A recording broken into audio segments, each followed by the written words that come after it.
이번 시간은 제3장 급탕설비 파트를 보도록 하겠습니다. 뜨거운 물을 공급해 주는 설비인 이 급탕설비 분야를 보시면, 자, 1절에 급탕의 기초사항에 대해서 다루고 있습니다.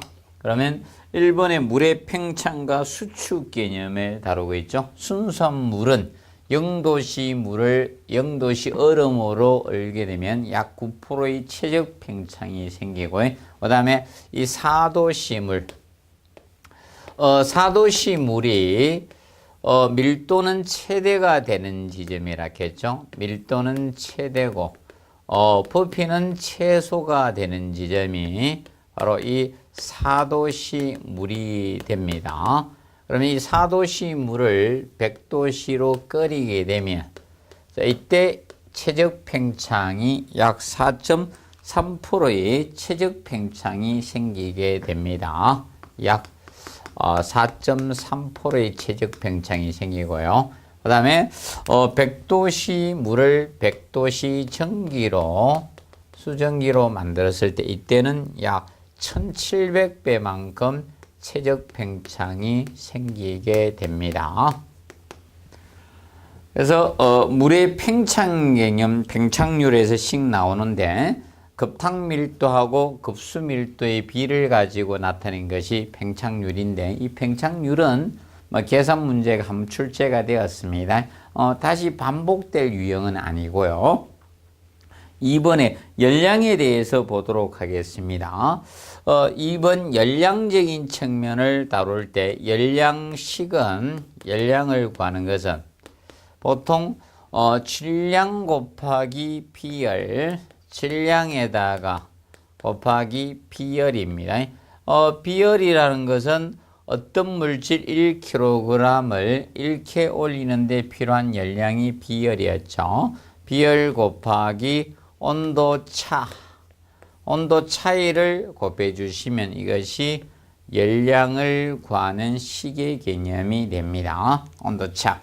그래서 열량의 기본식이 질량에다가 비열 곱하기 온도차이라는 측면 기억을 해 두시고요.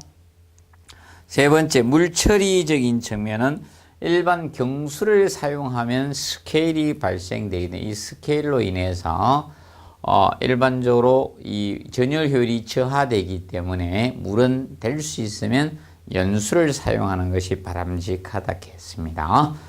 그 다음에 제2절 급탕 설계 쪽에서 사용 개수에 따라서 음료용, 목욕용, 세정용 이렇게 다루고 있죠. 그리고 급탕 온도적인 측면, 급탕 표준 온도는 60에서 70도씨를 표준 온도로 잡고 있습니다. 표준 온도가 됩니다. 기본적인. 물은 온도가 높아질수록 배관의 부식이 빨라질 수밖에 없습니다. 그래서 너무 높은 온도를 공급할 필요는 없습니다. 100도씨 물을 공급해서 쓸 일이 별로 없죠. 그래서 우리가 고기를 삶거나 이런 것이 아니기 때문에 60에서 70도씨 온수로 공급을 해줍니다. 보통 물은 10도씨 상승을 하면 배관 부식이 2배나 빨라집니다. 그래서 너무 뜨거운 물은 공급이 안 되고 대략 60에서 70도씨 물을 공급해서 냉수를 섞어서 쓰도록 하는 형태의 개념이 됩니다. 그리고 주택이나 아파트, 호텔 1인 1일당 이 급탕량은 75에서 150리터 정도를 쓰고 있습니다. 1일 급탕량은. 그래서 급수량보다는 약간 줄어든다는 개념 간략히 알아두시고, 그 다음에 급탕 부하 계산 문제, 급탕 부하를 구하라. 자, 급탕 부하니까 전체적인 열량을 구하는 식과 거의 유사하겠죠. 급탕 부하가 몇 킬로와트냐. 자, 그러면 급탕량에다가 급탕량. 그래서 급탕량을 주의해 줄 거는, 자, 이 급탕량은 리터 per hour여야 됩니다. 단위가.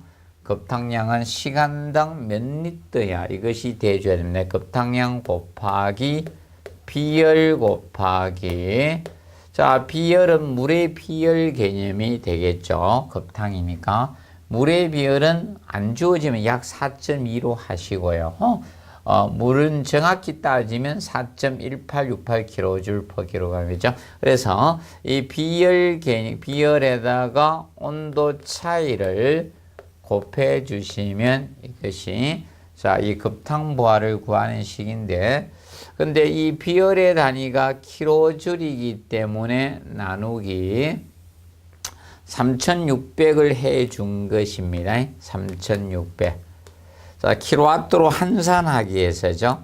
1킬로와트의 자, 전력을 열량으로 나타내면 3600kJ/h가 됩니다.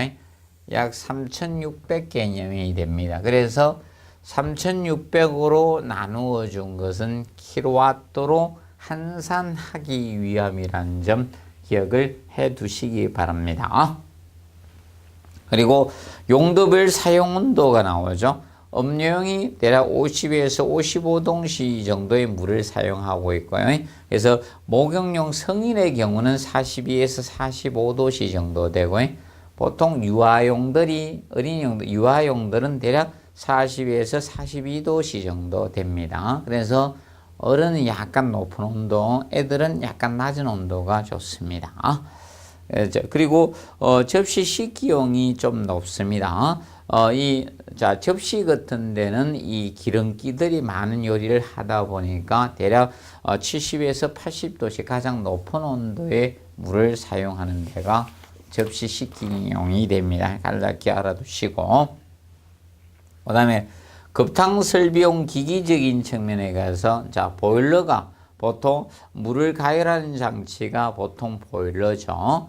그래서 구조에 따라 순간식과 저탕형이 있습니다. 그리고 대규모 건물에는 저탕식 형태가 많이 사용이 됩니다. 그리고 보일러의 가열 능력적인 측면이 나오죠. 그 시계에서 보시면 보일러의 가열 능력. 그래서 가열 능력적인 측면. 그래서 가열 능력 단위도 킬로와트로 거기 나오죠. 그래서 동일합니다. 1일 급탕량에다가 1일 급탕량. 그래서 이거는 시간당 급탕량, 1일 급탕량이니까 인원이 주어지겠죠.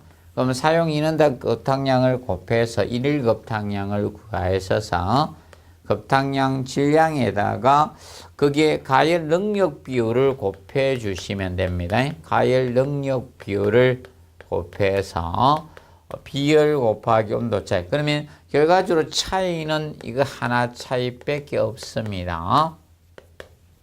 바로 무엇인가 하면 이거죠.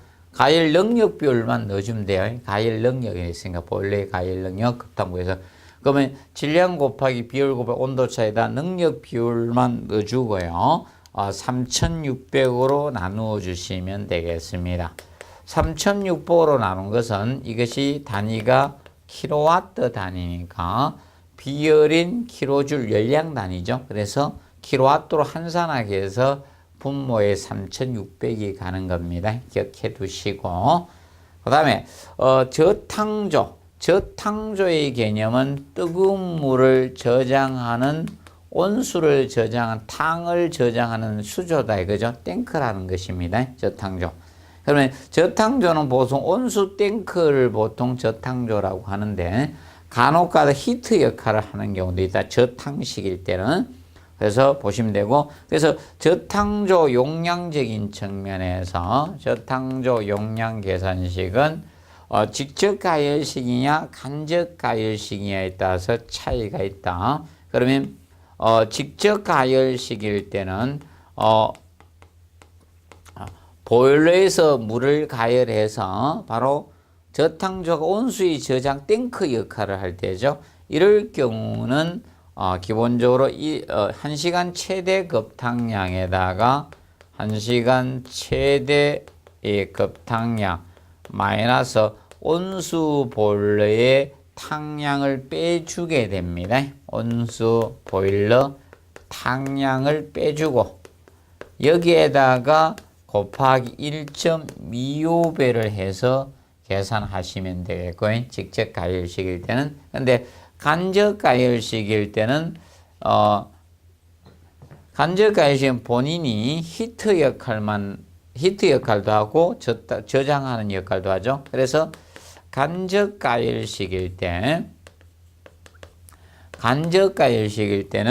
일반적으로 1시간 최대 급탕량에다가 1시간 최대 급탕량에다가 곱하기 저탕 비율을 0.6에서 0.9가 뜻하는 것이 바로 저탕 비율이 됩니다.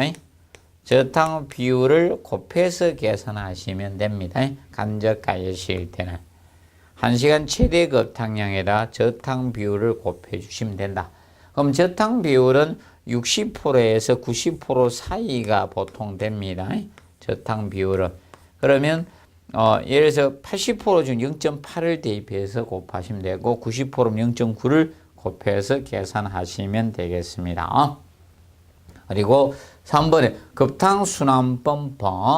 급탕순환 펌프는 센츄리카 펌프가 많이 사용됩니다. 그래서 원심 펌프인 영어로 센츄리카 펌프인데, 자, 우리가 알아두실 거는 보통 규모에 따라서 차이가 있다. 라인 펌프, 충격 펌프인 라인 펌프가 규모가 작을 때는 이것을 씁니다. 그리고 양정이 좀 커지면 이 볼류트 펌프 형태를 쓰고 있습니다. 볼류트 또는 볼류트 이렇게 표현하죠. 볼류트. 이거 볼로 쓰시는 분도 있고, 볼류트 펌프가 있습니다. 그러면 보통 이 두 가지 펌프가 온수 순환 펌프 형태로 사용이 되고 있습니다. 그래서 라인 펌프는 같은 라인 또는 축으로 흐를 유자 흐름을 보낸다. 그래서 축형 펌프라고도 합니다. 이 두 가지가 온수 순환용 펌프로 사용됩니다. 온수 센트리퓨갈 펌프에는 온수 순환용 펌프가 사용이 됩니다. 이런 형태가 사용됩니다. 그래서 온수 순환용 펌프의 설치 위치는 어디에 설치하게 되는 설치 위치 개념은 보통 이겁니다. 리턴간,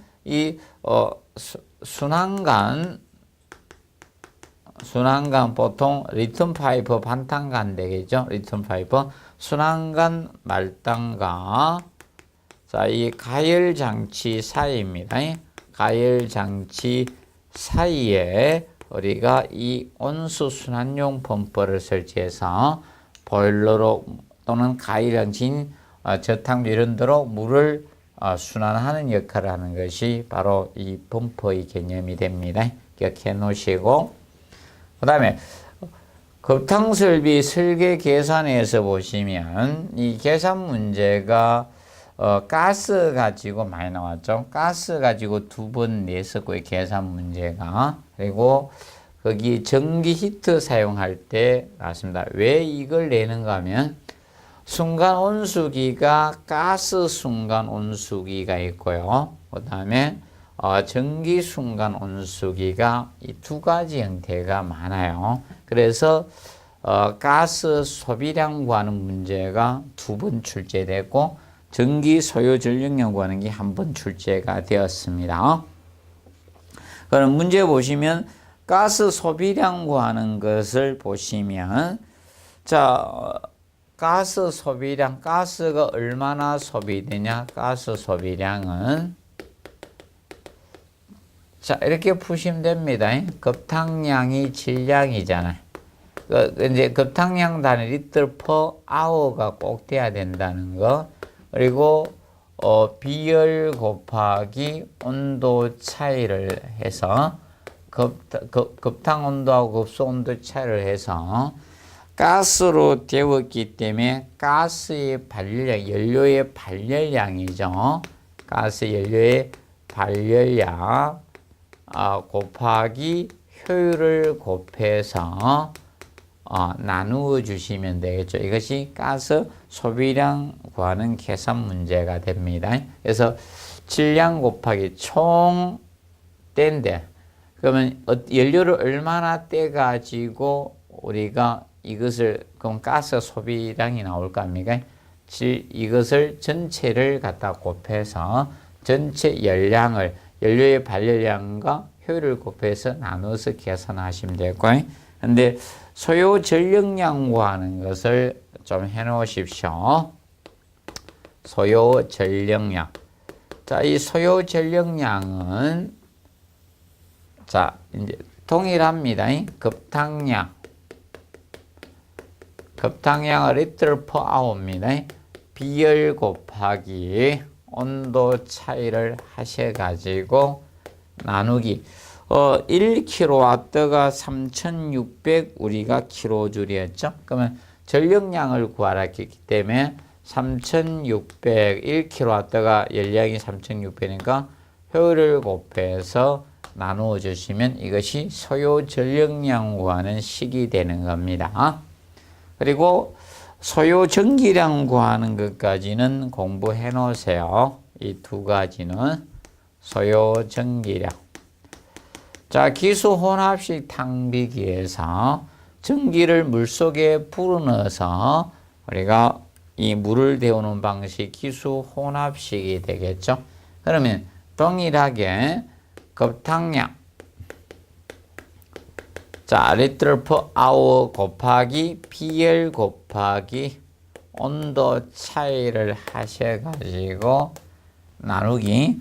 자, 여기에서는 전기를 물속에 불어넣어서 데우니까 일반적으로 이 잡열을 활용하는 거죠. 그래서 잡열로 나누어 주시면 되는데, 이 잡열은 주의할 점이 이겁니다.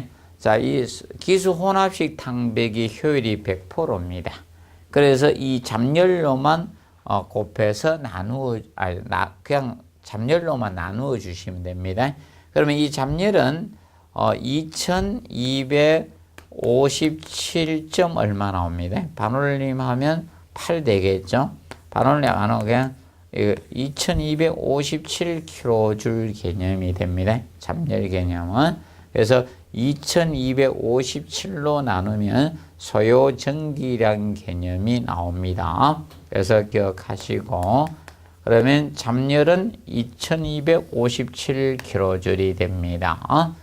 그래서 이 세 가지 식에서 특히 소요 전력량과 소요 전기량 구하는 문제는 조금 정리를 정확히 해 놓으시기 바랍니다. 그 다음에 페이지 400페이지 보시면 자, 급탕 방식의 분류 개념이 나오고 있습니다. 제3절. 자, 급탕 방식 분류적인 측면. 급탕 방식의 분류에서 먼저 거기 보시면 자, 개별식. 자, 이 개별식과 중앙식 개념이 있습니다. 개별식이라는 것은 자기 물 자기가 데워서 쓰는 게 개별식이죠. 그래서 개별식은 보통 배관 길이가 짧을 때 보통 많이 쓰는 방식이죠. 자기가 데워서 하다 보니까. 그래서 급탕 계수가 적을 때 유리한 겁니다. 개별식의 경우. 급탕 계수가 많을 때는 개별식보다는 중앙식 형태로 좀 가는 경우가 많죠. 자, 그러면 이 개별식에는 크게 세 가지로 나누어집니다. 그래서 첫 번째로 보시면 순간 온수기 개념이 있죠. 순간 온수기를 우리가 즉시 탕비기라고 칭합니다. 순간 온수기, 즉시 탕비기.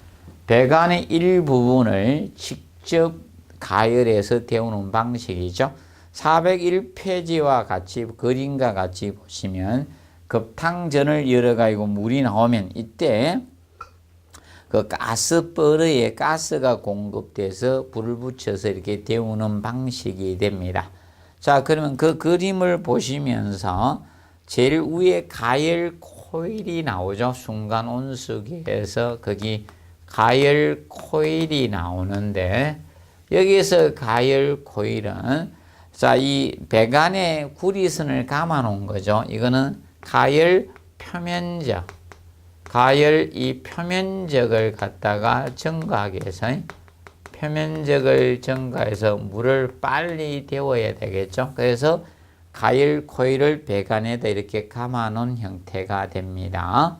기억하시고, 그 다음에 좌측에 보시면 파일럿 프레임이라는 것을 써놨습니다. 파일럿 프레임. 자, 이것이 점화 장치 역할을 합니다. 얘는 점화 장치 역할을 해요. 그래서 가스 버너에 불을 당겨주는 역할을 하는 것이 바로 이것이 그 역할을 하고요. 그 다음에 그 밑에 보시면 벤츄리관이 나옵니다. 벤츄리 또는 오리피스가 나오죠. 이 벤츄리관 또는 오리피스 간의 원리에서 가스 공급이 되는 원리죠. 가스 공급 기본 원리가 벤츄리 간의 원리에서 가스가 공급됩니다. 그러면 간이 일반적으로 간의 굵기가 다른데 흘러갈 때 저하고 같죠. 물도 협곡을 흐르게 되면 좁은 데를 흐를 때 물의 속도가 빨라지죠. 그럼 여기 물이 흘러갈 때 이 부분하고 양쪽의 압력의 차이가 있어요. 여기에 흐를 때 하고 여기 흐를 때 하고 여기 속도 이제 압력 차이가 생기겠죠. 그래서 다이어프램 공기실을 작동시켜서 스프링을 밀어줌으로써 가스 공급되는 그 원리가 벤츄리관의 원리에서 가스가 공급이 됩니다. 이것이 순간 온수의 기본 원리가 됩니다. 그래서 뜨거운 물을 계속 사용해야지만 우리가 이게 가동되는 거죠. 그래서 이 순간 온수기 적시 탕비기는 그래서 전기나 가스로 우리가 데우게 됩니다. 그래서 보통 연료를 가스 내지 전기를 쓰는 거예요. 가스나 전기를 쓰게 되는데 보통 이 가스를 많이 쓰기 때문에 가스 소비량이 2번 출제된 거고 전기보다는 가스의 거의 아파트는요. 자, 이 전기를 쓰게 되면 전기 순간 온수기의 경우는 이 온수기 자체가 좀 커진다라고 보시면 되겠습니다. 왜냐하면 전기로 순간적으로 데우기가 더 힘듭니다. 그래서 온수를 저장하는 어느 정도 탱크 저탕조를 가져야 되기 때문에 몇 리터, 20리터나 이런 정도 어느 정도 가져야 됩니다. 그렇다 보니까 얘가 덩치가 더 커져요. 가스가 순간 온수기가 좀 작습니다. 배관의 일부는 직접 데우다 보니 빨리 데울 수 있거든요. 그래서 가스가 덩치가 작고, 근데 가스는 배기가스를 밖으로 빨아내야 되다 보니까 이 연통이 필요하대요. 그래서 이 꿀뚝 같은 게 있습니다. 보시면 되고, 그러면 연료를 이것을 쓰고, 근데 이 순간 온수기는 처음에는 뭐가 나올 수밖에 없네. 찬물이 나오는 거죠. 순간 온수기 처음에는 찬물이 나옵니다. 왜냐하면 데우지 않았기 때문에 처음에는 찬물이 나오고요. 근데 온수 온도가 너무 높은 온도를 얻을 수는 없습니다. 60에서 70도씨 온수밖에 안 돼요. 왜냐하면 탕절 여러 가지 물이 빠져야지만 그때부터 데워집니다. 그래서 비등점, 끓는 점에 가까운 온수를 얻을 수가 없는 거예요. 비등점은 안 되는 겁니다. 이 순간 온수기 개념은. 그리고 그 측면을 알아두시고요. 그 다음에 얘는 그럼 물의 팽창이 탕전으로 빠지고 있다는 겁니다. 그래서 얘는 팽창 탱크하고 팽창관을 설계를 하지 않습니다. 팽창 탱크나 팽창관의 설계가 없습니다. 기억을 해 두시고요. 그래서 일반적으로 얘는 물의 팽창을 흡수할 필요가 없습니다. 밖으로 빠지기 때문에 그 점 기억을 해 두시고, 그 다음에 두 번째로 저탕형 탕비기. 자, 이 저탕형 탕비기는 일반적으로 이 탕비기 역할도 하면서 물도 끓인다는 거죠. 그런데 저탕조 역할까지. 그래서 저탕조 내에서 저축해두고 이제 예를 들어서 물이 이제 온도가 내려가면 다시 데우는 방식이 저탕형 탕비기입니다. 그러면 저탕형 탕비기는 일시에 다량의 온수를 사용하는데 적합도가 있는 것이 저탕형 탕비기인데, 이 저탕형 탕비기는 사용하지 않을 때는 계속 열 손실이 생길 수밖에 없습니다. 그래서 이 저탕형 탕비기는 모르시면 저거하고 비교해서 하시면 됩니다. 우리가 편의점에 가면 컵라면이나 이런 거 커피 타먹기 위해서 물을 데우는 거, 그것이 엄청 커졌다라고 생각하시면 됩니다. 큰 거라고 보면 됩니다. 그러면 온도가 내려가면 다시 데우고 있죠. 그래서 이런 저탕형 탕비기는 그래서 열 손실이 크다는 거. 그래서 열 손실이 큽니다. 열 손실이 큰 것이고, 그런데 이 저탕형 탕비기는 비등점에 가까운 온수를 얻을 수가 있습니다. 비등점에 가까운 온수를 얻을 수는 있습니다. 그런데 이 저탕형 탕비기는 그래서 이 저탕을 저장하고 많은 양을 저장할 수 있기 때문에 이런 여관 같은 데나 기숙사 이런 데 적합도가 있습니다. 한꺼번에 많은 양의 물을 써야 될 때, 이럴 때 사용이 저탕형 탕비기가 됩니다. 그런데 저탕조에서 데우려면 자동 온도 조절기가 필요합니다. 자동 온도 조절기가 필요합니다. 그래서 자동 온도 조절기가 서머스탯이 됩니다. 서머스탯. 그래서 자동 온도 조절기가 필요한 것이 저탕형 탕비기 개념이 됩니다. 그리고 세 번째로 기수 혼합식 탕비기. 기수 혼합식 탕비기는 기수 혼합식 탕비기. 자, 이거는, 자, 물 속에다가, 여기 물이 있습니다. 물 속에다가 고압전기를 불어넣어서 데우는 방식입니다. 그래서 여기다가 고압전기를 불어넣어서 물을 데우는 방식이다. 그러면 전기가 잡열을 방출하면서 물로 되돌아오겠죠. 그리고 다시 이 뜨거운 물하고 이 물하고 섞이게 되잖아요. 그래서 이 두 가지는 특징이 열 효율이 좋다는 거죠. 기수혼합식은 열 효율이 100%입니다. 이거 가지고 시험을 출제했죠. 열 효율이 떨어진다. 그래서 일반 효율이 제일 좋은 탕비기가 기수혼합식 탕비기입니다. 근데 전기를 불어넣다고 고압전기를 활용하다 보니까 이 소음이 발생이 될 수가 있다는 겁니다. 소음이. 그러면 이 소음을 갖다가 줄여주는 제거 장치가, 줄여주는 장치가 스팀 사일런서죠. 그래서 이거는 스팀 사일런서의 개념, 소음을 줄여주는 장치, 스팀 사일런서하고 열 100%라는 것을 기억하시고, 그래서 혹시나 모르기 때문에 소요 전기량 구하는 문제를 간략히 해 놓으십시오. 그래서 우리가 소요 전기량 구할 때 잡열로만 우리가 나눠서 구했죠. 효율을 곱할 필요 없다. 효율이 100%. 그래서 실제적인 시험도 열 효율 가지고 시험을 출제했습니다. 그래서 앞으로 계산 문제 나올 때도 그러면 소요 전기량을 구하라. 그러면 간단히 이렇게 구하시면 되는, 급탕량 곱하기 비열 곱하기 온도 차이에서 잡열로 나누어 주시면 된다. 잡열은 2257kJ이 된다 했죠. 정리를 해 두시면 되겠습니다.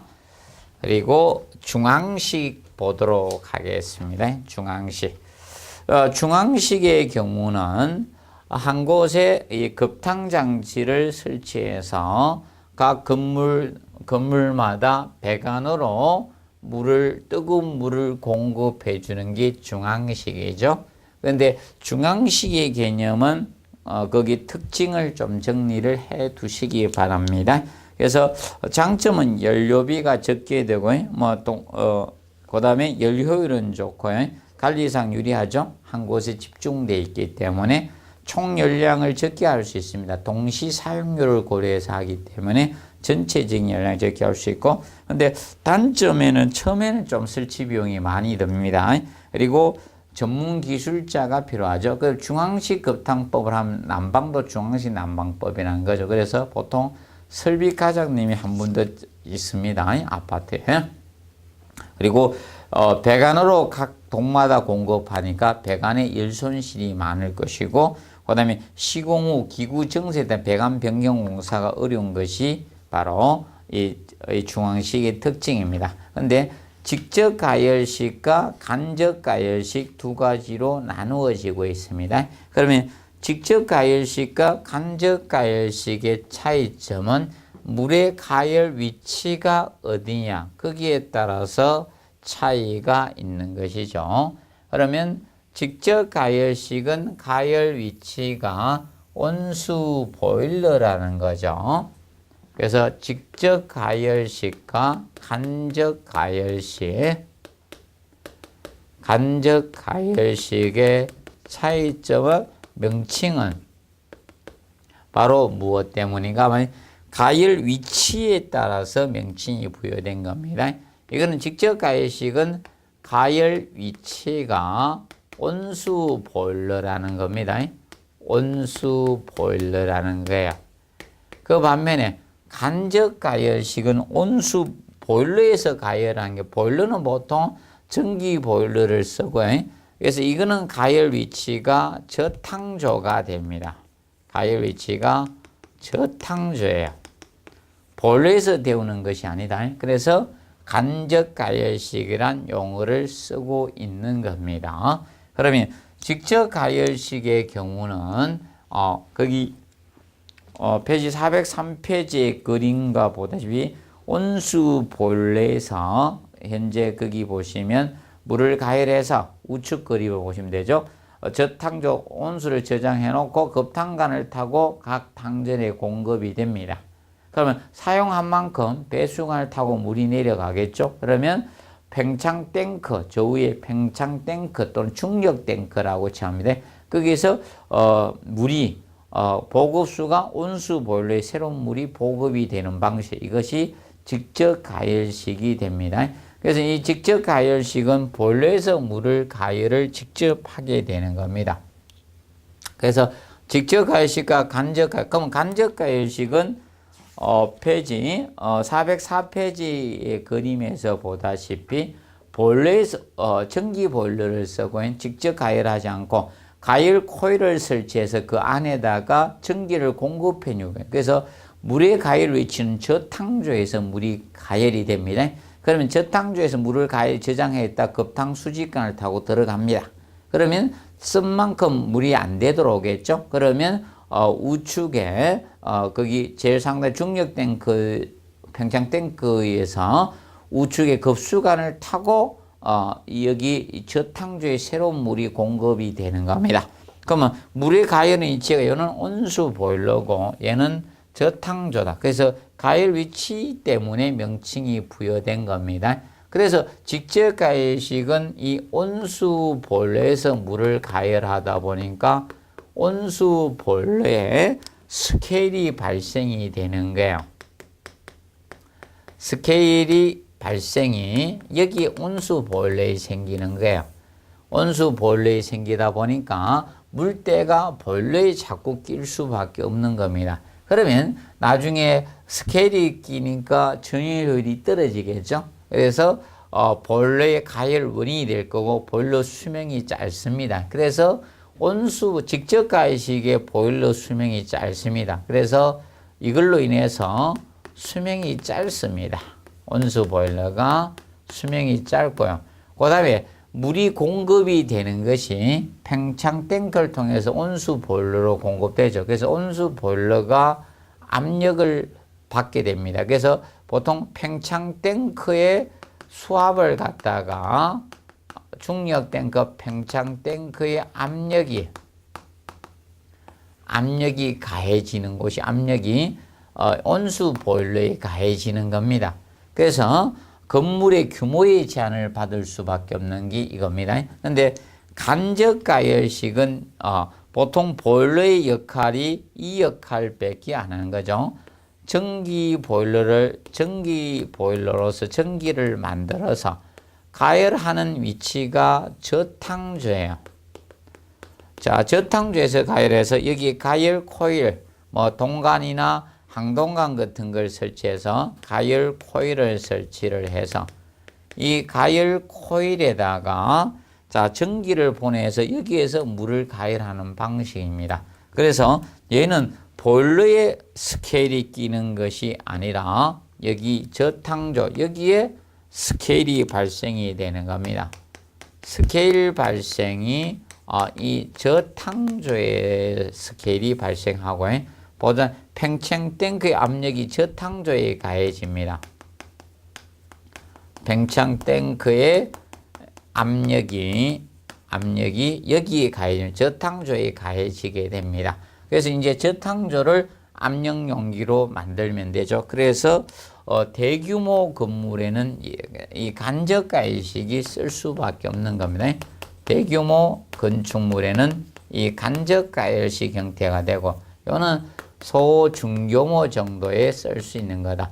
직접 가열식이라고 해서 무조건 대규모 건물에 쓸 수 있는 건 아니다. 이 방식이 대규모 건물에 쓸 수가 있는 겁니다.